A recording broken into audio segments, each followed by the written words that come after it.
I'm gonna get that scene. I'm gonna get that scene. Woo! Let's go. I'm randomly DMing a bunch of people that tag Chubbies Instagram account, and it's really random actually.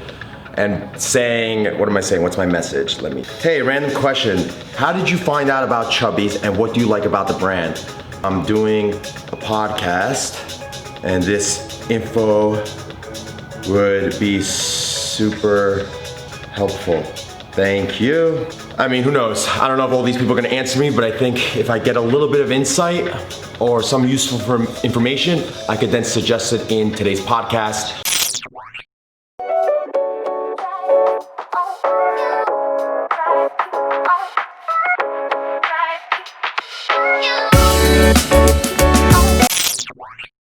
Yeah, it does, but here and there, it brings all like here. It's one, no, it's only phone. Yes. Yeah. But also, there's desktop notifications too. Yeah, there could be. Yes, this is exactly the kind of pocket tea your mom warned you about. Is really taking corporate greed during Prime Month to a whole new level, using only sponsored ads to promote their line to elevate people with zero mention of it on their actual feed to keep from angering their primary clientele. So they ran targeted ads LGBT. only to certain people, but didn't play anything on their main page. I was verbally committed to Mel. I don't know how you would. That's good insight, but I don't know how you would. I'm not saying. I just wanted to find something shitty about them. It's impossible that every company does everything perfectly. Yeah, no. What's up, everyone? Sean Azari here. I'm with Matt Skopak. What's going on, guys? Welcome to Deep Dive episode 6, where we take businesses like Chubbies and dive into their business and marketing strategies such that you can implement them into your business.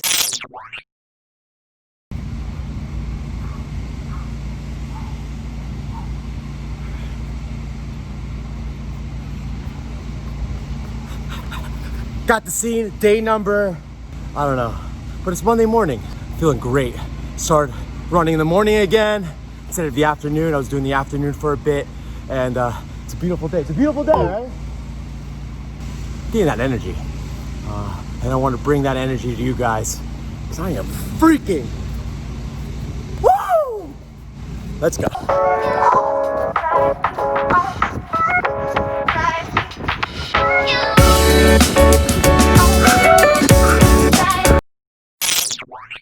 What's going on, guys? Monday at 1 p.m. I got tons of energy today. I think it's because of that morning run. Quick update. I know in previous vlogs, I think I mentioned that I came up with a few different ideas and I added some projects on Upwork.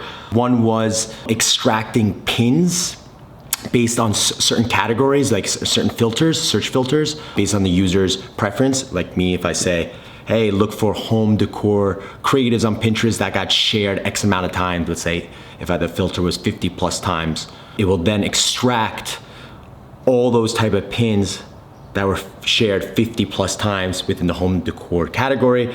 However, a few developers got back to me and said there were limitations. I'll just pop one up here. I'll show you the message. Basically, I can't do it right now. And perhaps the project is gonna be on hold for some time in the future if it's possible due to some API restrictions.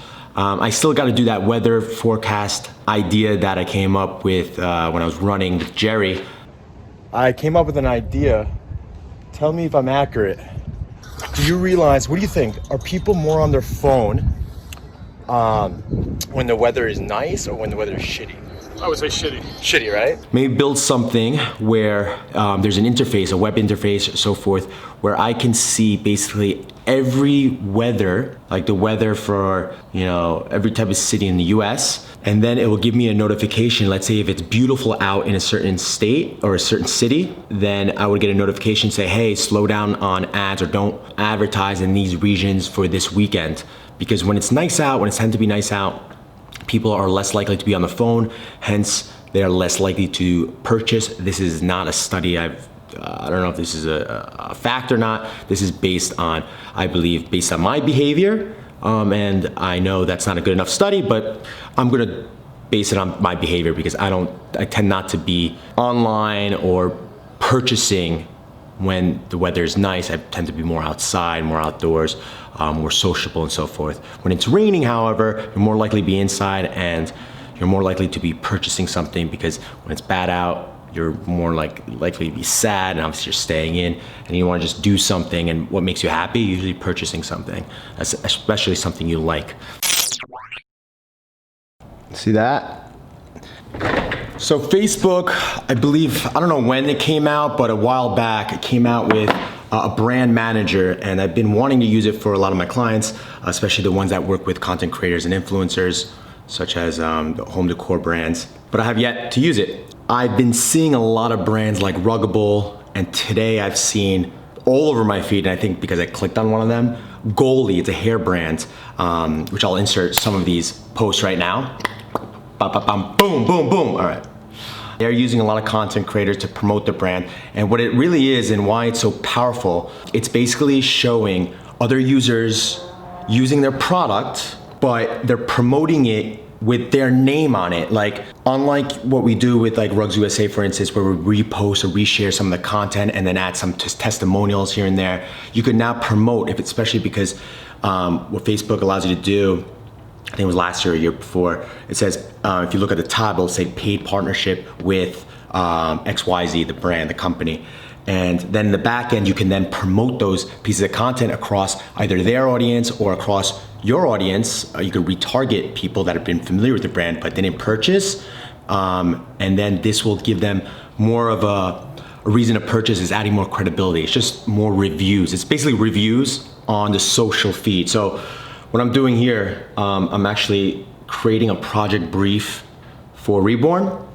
And I'm gonna give you a glimpse of what I'm gonna do in a little bit back end. So if you have a business and you need content creators, this looks like it'll help you find them in a much easier way than manually looking for them or using some tools out there, usually paid tools. This is right now free.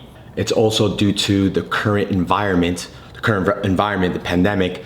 It's also allowing you to post or partner up with these content creators without providing any compensation, especially for small businesses. So it's great. I definitely need a lot more content creators or just people posting about the product and just showing it rather than just creating mock-ups that people see, because people want to see the product in other people's hands. So let's go to, I'm gonna share my screen for a bit. All right. This is the Facebook brand collab manager. If you can't find this, just go to Google and type in Facebook brand collab manager. You'll eventually find this. These are the pages that you could, depending on what pages you have, you'll have, you could choose one of your pages. I'm choosing this for Rebhorn. Now with Rebhorn, I'll say about your brand, company description. I should write more, but this is what I'm gonna write right now. Rebhorn design manufactures designs are for modern day culture, blah, blah. Brand guidelines. This is where I'm going to do a little bit of like, here, this is what I'm going to offer you: a medium-sized canvas, gallery wrap size canvas to a selected amount of content creators, and our expectations are the following. All right, give them the website, next, project description.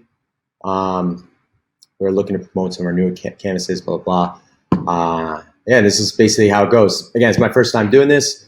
Looks like it's awesome. Let's see what kind of feedback or who's going to actually apply, so to see how to go ahead with the process. But I know it's going to be really, really powerful.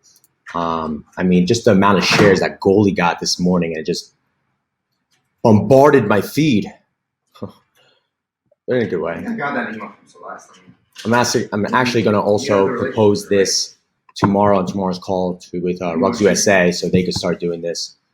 As well. Again, it's really powerful, especially if you're running retargeting campaigns and so forth. So let's actually publish it together.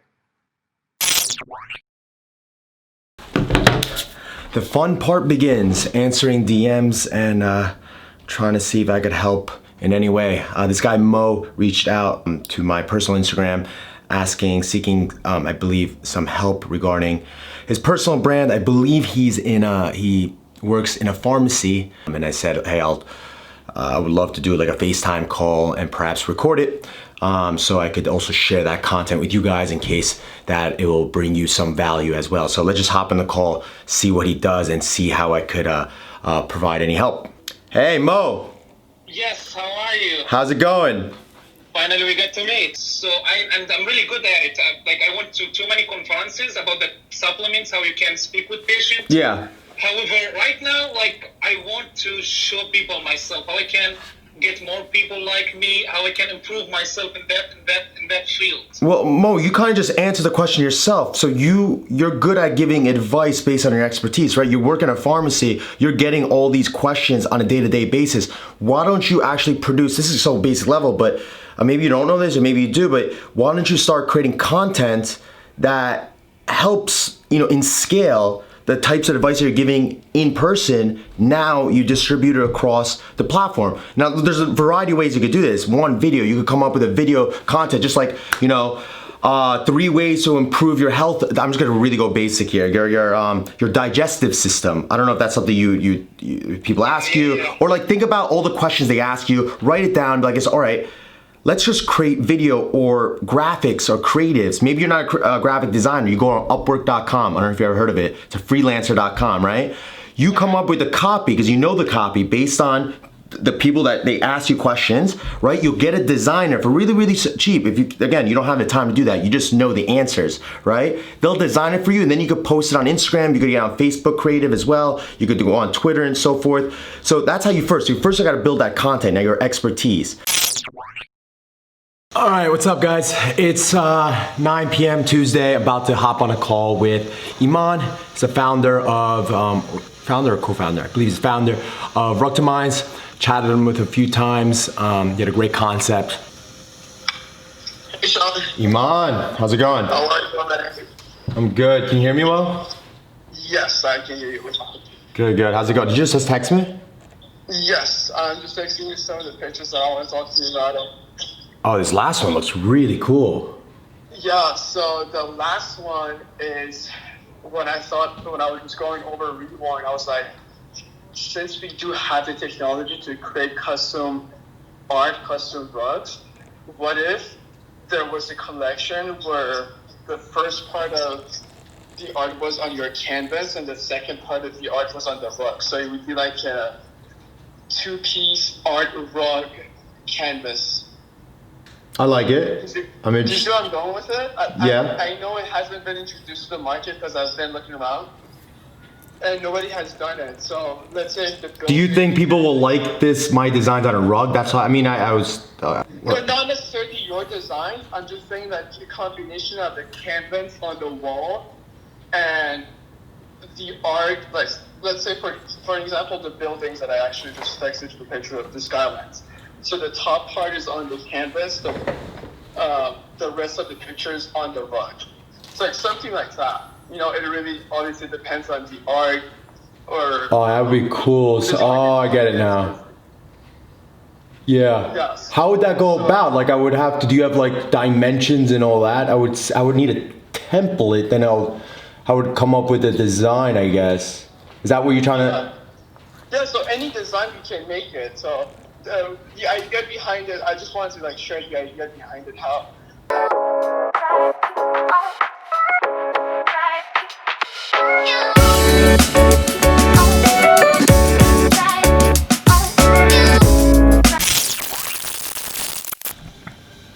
That's looking pretty good.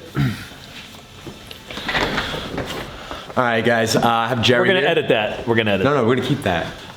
Jerry here, we are running a bunch of his ads. We started running his prospecting basically for a cold audience. He had already the creatives made, right? Correct.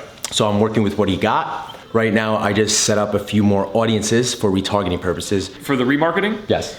We're retargeting people who have visited the site, not purchased, or have put things in the cart. Within how many days? Within the past 30 days. So in the back end of Facebook, we broke down a few of the audiences, such as viewed content within the last 30 days. That means if they've seen a product in the last 30 days, Monroe's page, which is, I believe, one of the hats. Right? You only have hats on the page. Accessories right now, hats. And then we broke it down to 14 days, 7 days, and 1 day. And then I usually like running ads across those and see which one performs better. And also we created add to cart audiences, which is again, broken down to 30 days, 14 days, 7 days, and 1 day as well. Because usually sometimes you want to create different messaging.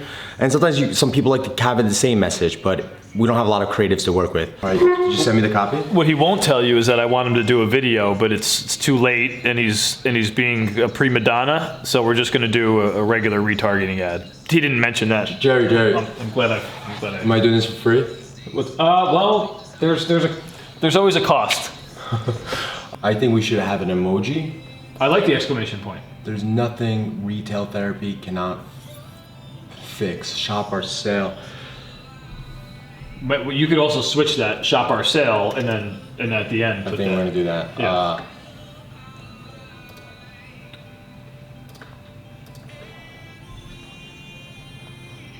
I'm gonna play around with this one. Why do you like emojis? Is it something that captures the eye? Yeah, they tend to do a lot better. They're relatable.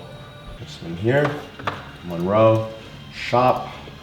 Now this is where I build a UTM parameter, URL parameter. So a URL parameter is good for tracking purposes, so that he can know that where his sales or traffic is coming from. Because right now he's getting traffic from a variety of sources, which include PR, directly from Danny, the founder herself, because she has a strong following, but 101,000 followers. Every time she promotes it, she drives traffic, in addition to now the advertising. So Yeah. what I'm gonna do is here for campaign source, because Facebook and Instagram, is interchangeable, I can't just label it Facebook, it might be Instagram. Yeah. So I'm gonna say site source name, so that could be accurate.